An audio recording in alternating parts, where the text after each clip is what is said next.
सभी साथियों को स्वागत करता हूं सभी का इस YouTube चैनल पर। साथियों, आज के इस वीडियो में हम हिंदी व्याकरण की जो टेस्ट सीरीज शुरू की गई थी उसका पेपर नंबर 9 हल करने वाले हैं। देखिए, हिंदी व्याकरण के बहुत ही शानदार प्रश्न, कठिन प्रश्न आपको इस वीडियो में देखने को मिलेंगे। ये जो टेस्ट है REET pre exam, REET mains exam, patwari है, first grade, second grade, CET और अन्य सभी भर्तियाँ जिसमें हिंदी व्याकरण के प्रश्न पूछे जाते हैं, उन सभी के लिए बेहद उपयोगी है साथियों। तो चलिए शुरू करेंगे आज के इस वीडियो को। देखिएगा, पहला प्रश्न आपसे पूछा गया। पहला प्रश्न आपसे क्या पूछ रहा है? किस क्रमांक में सही सामसिक पद नहीं है?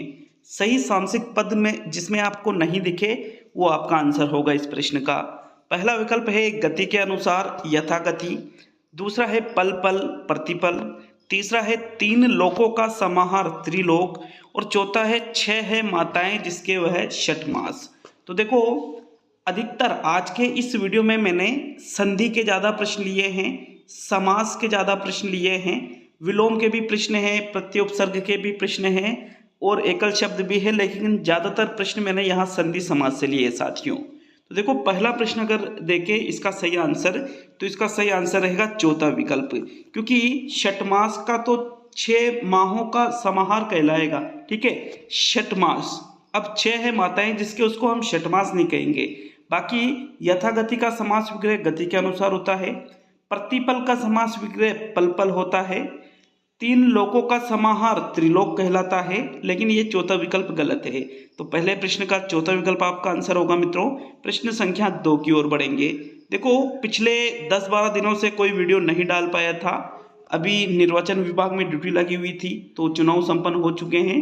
अब साथियों, बिल्कुल आपके लिए रेगुलर क्लासेज यहाँ यूट्यूब पर रेगुलर टेस्ट सीरीज देखने को मिलेगी, और साथ ही जो study with PN Lodha application है जिस पर भी मैंने कई दिनों से टेस्ट नहीं डाला है, क्योंकि यहाँ टाइम की बहुत ज़्यादा कमी हो रही थी।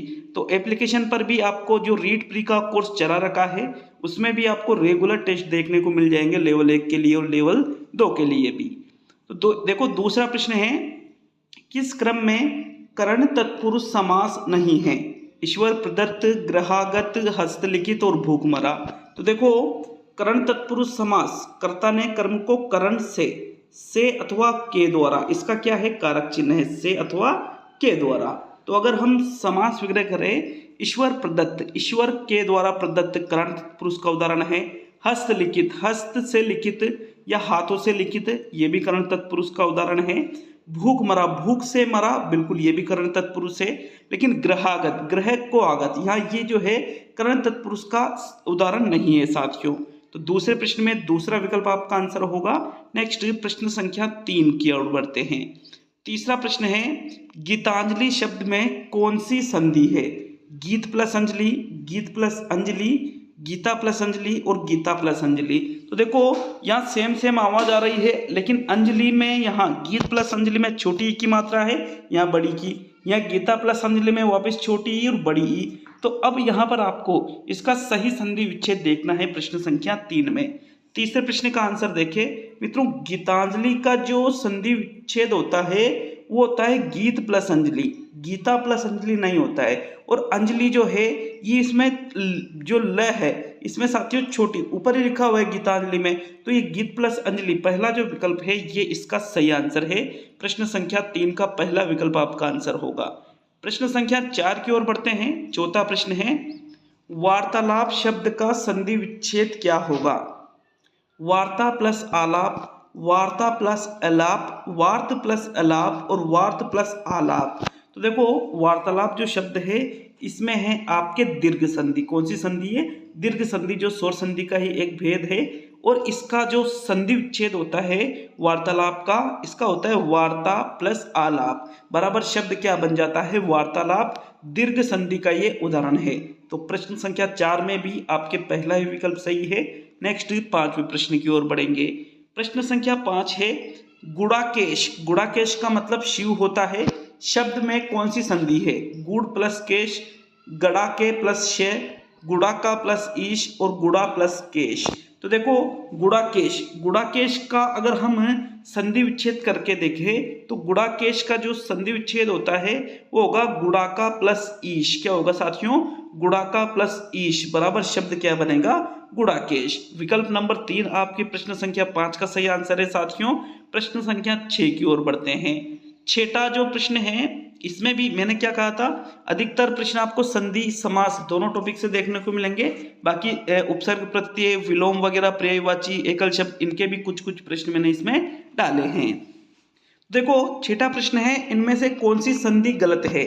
पयः प्लस पान पयोपान, रजः प्लस गुण रजोगुण, ऊपरी प्लस उक्त उपयुक्त, मनः प्लस ताप मनस्ताप। तो इनमें से एक जो विकल्प है ये गलत है, 3 विकल्प तो सही है। अगर हम देखें तो पयः प्लस पान, साथियों पयोपान यहाँ पर कोई चेंजेस नहीं होना चाहिए, पयः पान ही रहेगा, यहाँ पर पयोपान गलत है। बाकी रजः प्लस गुण से रजोगुण बनेगा, ऊपरी प्लस उक्त उपयुक्त बनेगा और मनः प्लस ताप मनस्ताप बनेगा। तो पहला विकल्प आपका जो है प्रश्न संख्या 6 का सही आंसर होगा। नेक्स्ट प्रश्न संख्या 7 की ओर बढ़ेंगे। 7वां प्रश्न पूछ रहा है, कौन सा शब्द जो है संधि का अपवाद नहीं है? अक्षोहिणी, प्रौढ़, गवेंद्र और महेंद्र, इनमें से एक शब्द ऐसा है जो संधि का अपवाद नहीं है। बाकी 3 शब्द ऐसे हैं जिनमें संधि के अपवाद लगते हैं साथियों। तो देखो अगर अक्षोहिणी को देखें, प्रौढ़ को देखें, गवेंद्र को देखें, तीनों ही शब्द संधि के अपवादों के अंतर्गत आते हैं। लेकिन महेंद्र शब्द को अगर देखते हैं तो महेंद्र शब्द का जो विच्छेद होगा वो क्या होगा? महा प्लस इंद्र, शब्द बनेगा महेंद्र। तो साथियों महेंद्र जो शब्द है इसमें आपके कौन सी संधि हो रही है? गुण संधि हो रही है, ये कोई संधि का अपवाद नहीं है। प्रश्न नंबर 7 में चौथा विकल्प आपका आंसर होगा। बढ़ते हैं प्रश्न संख्या 8 की ओर।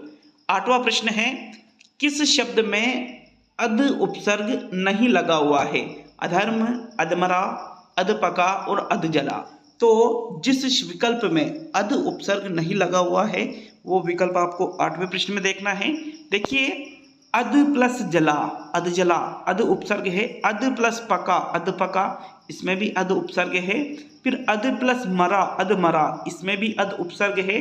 लेकिन अधर्म जो शब्द है ये इसका जो विच्छेद करते हैं तो अधर्म के टुकड़े क्या होंगे? अ प्लस धर्म, मतलब अधर्म शब्द में अध उपसर्ग नहीं है बल्कि अ उपसर्ग लगा हुआ है।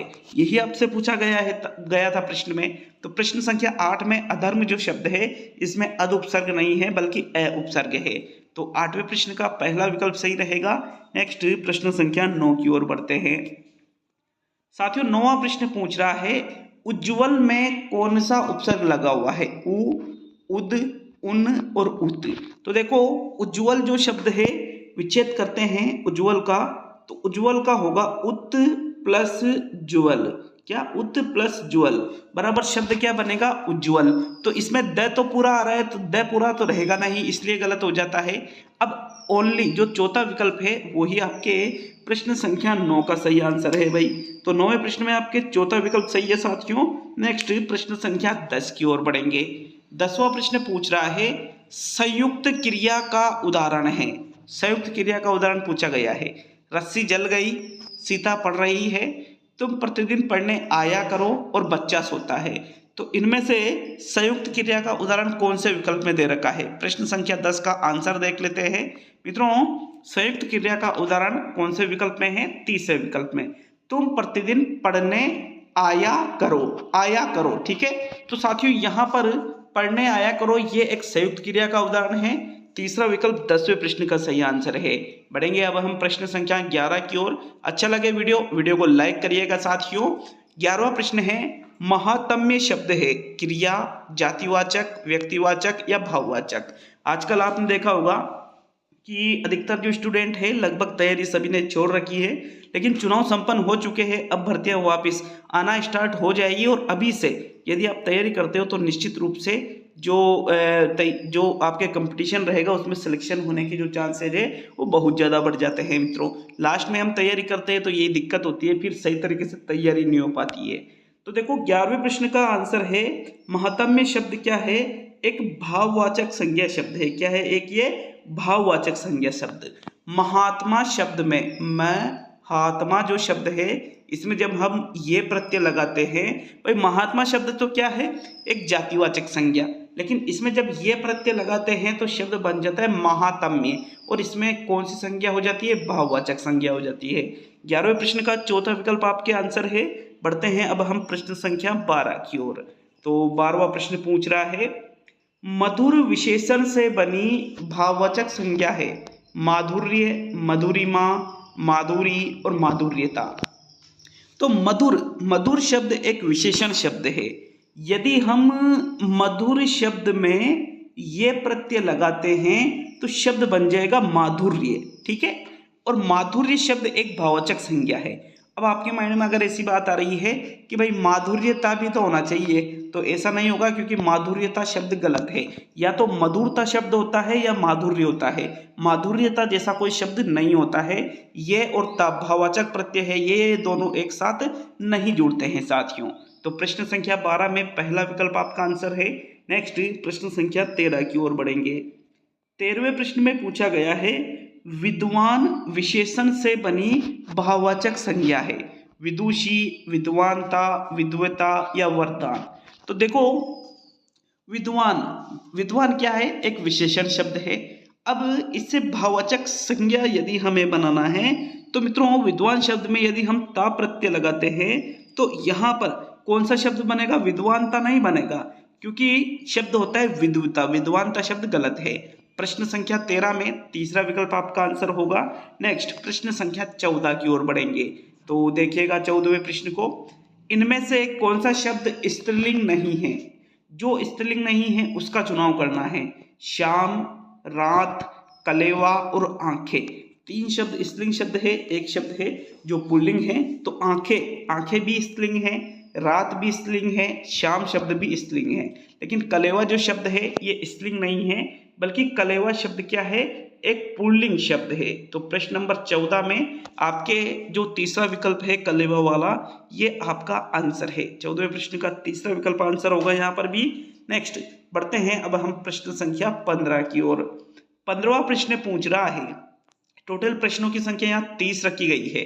पूरे ही प्रश्नों को अटेंड करके जाइएगा साथियों। इनमें से किस शब्द का लिंग नहीं बदलता है, चाचा, छात्र, साइकिल और मामा। तो देखो जिसका लिंग नहीं बदलेगा, जैसे चाचा क्या है, पुल्लिंग है, तो चाचा का चाची हो जाता है, स्त्रीलिंग शब्द बन गया। छात्र पुल्लिंग है, छात्र का छात्रा हो जाता है, ये भी बदल गया। मामा पुल्लिंग है, मामा का मामी हो जाता है, ये भी बदल गया। लेकिन साइकिल जो शब्द है इसका कोई लिंग परिवर्तन नहीं होता है। अतः 15वें प्रश्न का कौन सा विकल्प आपका आंसर होगा, तीसरा विकल्प बिल्कुल सटीक आंसर है साथियों। बढ़ते हैं प्रश्न नंबर 16 की ओर। तो 16वां प्रश्न है, परिश्रम शब्द है स्त्रीलिंग, पुल्लिंग, नपुंसकलिंग और इनमें से कोई नहीं। तो देखो हिंदी में तो स्त्रीलिंग पुल्लिंग चलता है, नपुंसकलिंग तो संस्कृत में चलता है, तो इसको हटा दीजिए। परिश्रम अच्छा होता है मतलब परिश्रम क्या है, एक पुल्लिंग शब्द का उदाहरण है। 16वें प्रश्न का कौन सा विकल्प सही रहेगा, दूसरा विकल्प। प्रश्न नंबर 17 है आपके, प्रिय का स्त्रीलिंग होगा। प्रिय एक पुल्लिंग शब्द है, इसका आपको बनाना है स्त्रीलिंग। प्रिय, प्रिया, प्रियता और प्रियशु। तो प्रिय शब्द का आपको स्त्रीलिंग बनाना है साथियों। प्रिय शब्द का जो स्त्रीलिंग है ये प्रियता, प्रियशु तो नहीं होगा, प्रिय या प्रिया। तो मित्रों 17वां प्रश्न जो है इसका आंसर भी आपके दूसरा ही विकल्प रहेगा। प्रिय शब्द का जो स्त्रीलिंग होगा वो क्या होगा, प्रिया, ना कि प्रिय। सेकंड विकल्प जो है यही आपका आंसर है 17वें प्रश्न में। प्रश्न संख्या 18 की ओर बढ़ेंगे। 18वां प्रश्न है, चक्रपाणी शब्द में कौन सा समास है। शब्द कौन सा है, चक्रपाणी। तो बहुब्रीहि समास है, द्वंद्व समास है, क्रमधारय समास है या तत्पुरुष समास है। तो देखो समास विग्रह करके देखेंगे एक बार। चक्रपाणी, पानी का मतलब किससे लिया जाता है, पानी जो है ये हाथ का पर्यायवाची है। तो चक्र है हाथ में जिसके, या चक्र है पानी में जिसके, पानी मतलब हाथ, तो साथियों उसको चक्र पानी कहा जाता है। अब चक्र किसके हाथ में है, विष्णु के हाथ में, विष्णु भगवान के हाथ में। तो इसका मतलब यूं है कि तीसरा अर्थ निकल रहा है, तीसरा अर्थ निकल रहा है मतलब कौन सा समास होगा, बहुब्रीहि समास होगा। तो 18वें प्रश्न का आपके पहला विकल्प सही है। नेक्स्ट प्रश्न संख्या 19 को देखते हैं। 19वां प्रश्न है, किस क्रमांक में समास का सही विग्रह नहीं हुआ है? मुरलीधर, मुरली धारण करने वाला। दोपहर, दोपहरों का समाहार। पतिव्रता, पति का व्रत लेने वाली स्त्री। कनकलता, कनक के समान लता। तो बताओ भाई, कौन सा विकल्प ऐसा लग रहा है आपको जिसका समास विग्रह जो है वो सही नहीं हुआ है? तो मित्रों 19वें प्रश्न में देखें, मुरली को धारण करने वाला मुरलीधर, दोपहरों का समाहार दोपहर, लेकिन है पतिव्रता, पति का व्रत लेने वाली स्त्री पतिव्रता, ये गलत हो रहा है। पति ही व्रत है जिसका, वो कहलाते हैं पतिव्रता, न कि पति का व्रत लेने वाली स्त्री। तो गलत है ये। 19वें प्रश्न में तीसरा विकल्प आपका आंसर है, क्योंकि इसका समास विग्रह सही नहीं हुआ है। बाकी कनक के समान लता कनकलता ही है। 19वें प्रश्न में सिर्फ तीसरा ही विकल्प जो है ये आपका आंसर है।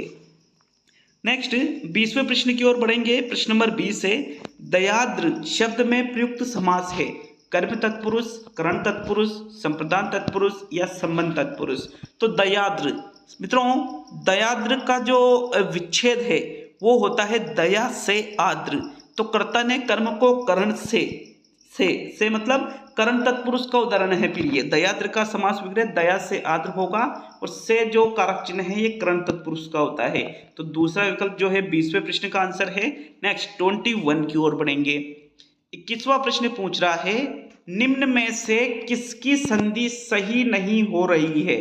दीन प्लस अनाथ दीनानाथ, अप प्लस अंग अपंग, मूसल प्लस धार मूसलाधार, लकड़ी प्लस हारा लकड़हारा। तो ये जो चारों ही विकल्प है सारे के सारे ऐसे विकल्प है, आपको लग रहा होगा कि यार इनकी तो जो संधियां है वो गलत है सभी की, लेकिन ऐसा नहीं है। अगर हम मूसलाधार शब्द को अलग अलग करें तो मूसलाधार शब्द बना है मूसल प्लस धार से, लकड़ी प्लस हारा से लकड़हारा बना है। अब अप प्लस अंग अपांग थोड़ी होता है, शब्द तो अपंग होता है, तो ये आपके दीर्घ संधि का अपवाद है, लेकिन विग्रह तो सही हो रहा है। तो साथियों यहाँ दूसरा तीसरा चौथा तो सही है, लेकिन जो पहला विकल्प है दीन प्लस अनाथ, दीनों का अनाथ दीनानाथ थोड़ी होता है, बल्कि दीन प्लस नाथ से शब्द बना है दीनानाथ, ये भी आपके दीर्घ संधि का ही अपवाद है, किंतु इसका जो विग्रह है ये गलत हो रहा है। इसका विग्रह क्या होता है? दीन प्लस नाथ बराबर शब्द क्या बनेगा? दीनानाथ, न कि दीन प्लस अनाथ। ये गलत है। 21 में आपके पहला विकल्प सही है। 22 की ओर बढ़ते हैं। 22वां प्रश्न है, निम्न में से कौन से विकल्प में सही विलोम युग्म है? परोपकार का उपकार, क्रिया का अक्रिया, वादी का विवादी, मेहमान का मेजबान। तो सही विलोम युग्म आपको प्रश्न नंबर 22 में देखना है। तो देखो परोपकार और उपकार तो दोनों एक ही चीजें हैं, तो गलत है। वादी का विवादी नहीं होता है, प्रतिवादी होता है, ये भी गलत है। क्रिया का अक्रिया नहीं होगा साथियों, ये भी गलत है। अब जो है मेहमान, मेहमान का जो विलोम है वो क्या होता है? मेजबान होता है। ये बिल्कुल सही और सटीक है। अतः 22 में आपके जो चौथा विकल्प है ये आपका आंसर होगा। 23 की ओर बढ़ेंगे। 23वां प्रश्न पूछ रहा है, देशज शब्द है, कौन सा शब्द देशज है? खुरपी, जादू, रज्जू और पुत्र। इनमें से उस शब्द को चुनिए जो एक देशज शब्द है। देशज शब्द का मतलब वह शब्द जो स्थान विशेष पर बोले जाते हैं, सभी जगह नहीं बोले जाते हैं, स्थान विशेष पर बोले जाते हैं, स्थान विशेष पर ही उनकी उपज होती है, तो वो शब्द देशज शब्द कहलाते हैं। साथियों इनमें से कौन सा शब्द देशज शब्द है? जो खुरपी शब्द है ये एक देशज शब्द का उदाहरण है। 23वें प्रश्न में आपके पहला विकल्प सही है बिल्कुल।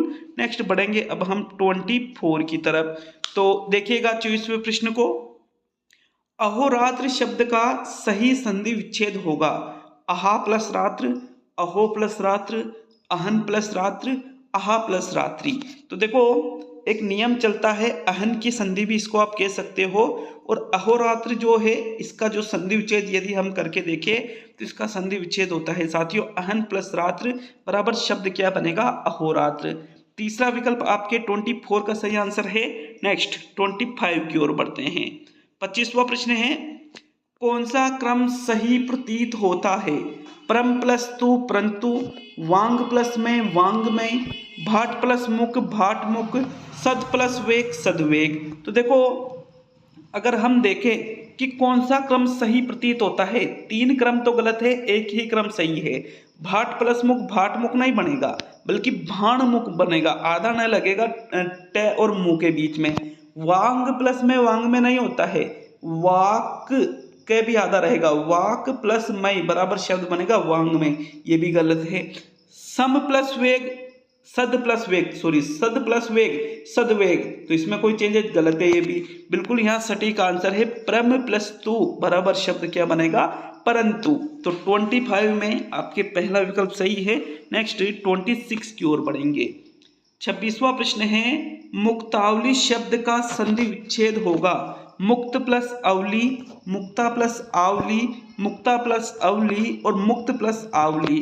तो मुक्तावली, इनमें से आपको संधि विच्छेद मुक्तावली का बताना है 26 में। साथियों मुक्ता प्लस अवली, मुक्ता प्लस अवली बराबर शब्द बनेगा मुक्तावली। मुक्ता का मतलब मोतियों से लिया जाता है और अवली का मतलब एक समाहार या फिर मालाएं भी आप इसको कह सकते हो। तो मोतियों की जो माला है ये कहलाती है मुक्तावली। बिल्कुल आपके तीसरा विकल्प है, मुक्तावली का संधि विच्छेद क्या होगा, मुक्ता प्लस अवली। तीसरा विकल्प 26 का सही आंसर है। नेक्स्ट 27 की तरफ बढ़ेंगे। इनमें से किस शब्द में संधि अशुद्ध है। देवी प्लस अवतरण देव्यतरण, स्त्री प्लस उपयोगी स्त्री उपयोगी, अधि प्लस अधीन अध्यधीन, सत प्लस मार्ग सन्मार्ग। तो साथियों जो संधि आपको अशुद्ध लग रही है 27 में उसका चयन करना है। देखो भाई, सत प्लस मार्ग से सन्मार्ग बनता है। अधि प्लस अधीन यन संधि का उदाहरण है, शब्द बनेगा अध्यधीन। देवी प्लस अवतरण शब्द बनेगा देव्यतरण, बिल्कुल ये भी यन संधि का है। स्त्री प्लस उपयोगी यन संधि है, लेकिन स्त्री उपयोगी नहीं बनेगा, बल्कि ये शब्द इस प्रकार से लिखा जाएगा स्त्र्युपयोगी, स्त्र्युपयोगी, इस प्रकार से ये शब्द बनेगा साथियों। तो प्रश्न संख्या जो 27 है, इसका जो दूसरा विकल्प है स्त्र्युपयोगी, ये जो संधि हो रही है ये गलत है। ये 27 में दूसरा विकल्प आपका आंसर है। 28 की तरफ बढ़ते हैं। 28वां प्रश्न है, सांगोपांग शब्द में कौन सी संधि है। सांग्य प्लस पांग, सांगो प्लस पांग, स प्लस अंग प्लस उप प्लस अंग और सांग प्लस पांग। तो देखो सांगोपांग जो शब्द है, सांग प्लस उपांग भी इसका विच्छेद होता है, लेकिन यहाँ तीसरा जो विकल्प है इसमें बहुत अच्छे से विश्लेषण करके बताया है। सांगोपांग शब्द स प्लस अंग, इससे तो बनता है आपके सांग, ठीक है। फिर उप प्लस अंग, इससे बनता है उपांग, तो सांगोपांग इस प्रकार से शब्द बनता है। आपके 28 में तीसरा विकल्प सही है। 29 की ओर बढ़ेंगे, जो कि सेकंड लास्ट प्रश्न है साथियों। यदि आपने हमारे एप्लीकेशन को डाउनलोड नहीं कर रखा है तो मैंने कमेंट बॉक्स में लिंक दे रखा है ऐप डाउनलोड करने का, या प्ले स्टोर पे जाकर के स्टडी विद पीएन लोधा लिखिए। यदि आप रीट प्री की तैयारी कर रहे हैं तो वहां पर कोर्स उपलब्ध है। जल्द ही रीट मेंस के लिए भी कोर्स चलाया जाएगा, जो कि आपके रीट प्री के बाद में जो भर्ती आएगी उसके लिए। तो निश्चित रूप से ऐप को डाउनलोड जरूर करके रखिएगा। 29 है, किस क्रम में अ उपसर्ग नहीं है। अनन्य, अनिर्वाच्य, अनैतिक और अनिद्र। तो देखो जिस विकल्प में अ उपसर्ग नहीं जुड़ा हुआ है वो आपको 29वें प्रश्न में देखना है। देखो अनिद्र अ प्लस निद्र, अनैतिक अ प्लस नैतिक, अनिर्वाच्य अ प्लस निर्वाच्य, लेकिन अनन्य जो शब्द है इसका होता है अन प्लस अन्य, अन प्लस अन्य बराबर अनन्य शब्द बनता है। तो अनन्य शब्द में अ उपसर्ग नहीं है बल्कि अन उपसर्ग है। 29 में आपके पहला विकल्प सही है। अब आज का अंतिम क्वेश्चन देख लेते हैं। प्रश्न संख्या 30वां प्रश्न पूछ रहा है, अन उपसर्ग किसका द्योतक है। भीतर, अभाव या निषेध, अधिक या अनुकूल। तो 30वां जो प्रश्न है अन उपसर्ग का द्योतक बताना है, मतलब इसका अर्थ बताना है। साथियों 30वें प्रश्न का जो आंसर है वो है आपके विकल्प नंबर कौन सा, दूसरा। अन उपसर्ग इसका सटीक अर्थ होता है अभाव अथवा निषेध। 30वें प्रश्न में आपके दूसरा विकल्प सही है। ये आपके हिंदी व्याकरण का पेपर नंबर 9 कंप्लीट होता है, जिसमें हमने ज्यादातर जो है उपसर्ग के प्रश्न, प्रत्यय के प्रश्न, संधि के प्रश्न, समास के प्रश्न और संज्ञा के प्रश्न, ये ज्यादातर हमने प्रश्न रखे थे। तो मिलेंगे साथियों अगले वीडियो में।